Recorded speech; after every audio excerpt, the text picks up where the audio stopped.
آیا تا به حال به تصویری که روی تیشرت ها، پوسترها و دیوارها دیده اید فکر کرده اید؟ مردی با نگاهی نافذ و ستاره‌ای روی کلاهش. این تصویر نماد انقلاب است، اما پشت این چهره چه حقیقتی پنهان شده؟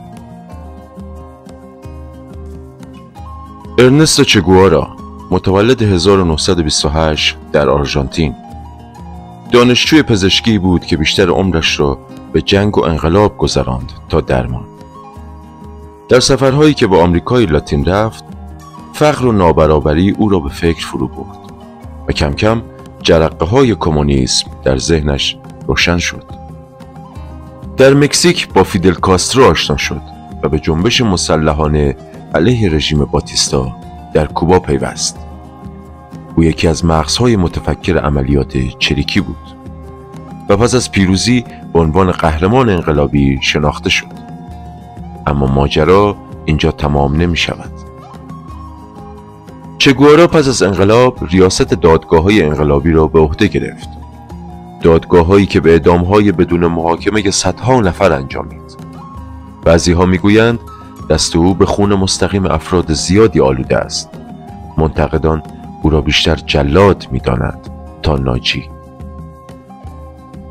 در این حال چه گوارا به بهبود نظام آموزش و بهداشت کوبا کمک کرد.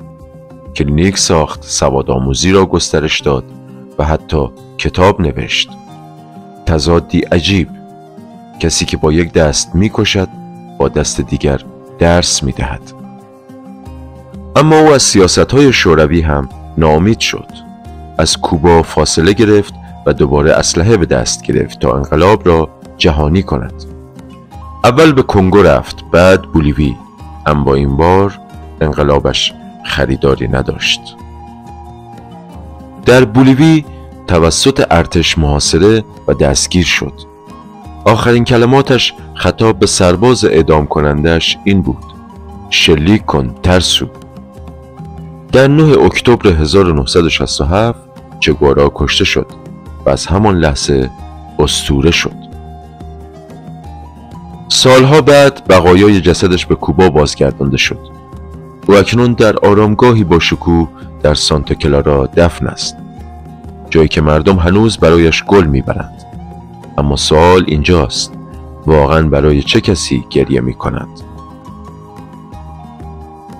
چه گوارا یک پزشک یا جنگ طلب، یک آزادیخواه یا دیکتاتوری با چهره‌ای رمانتیک؟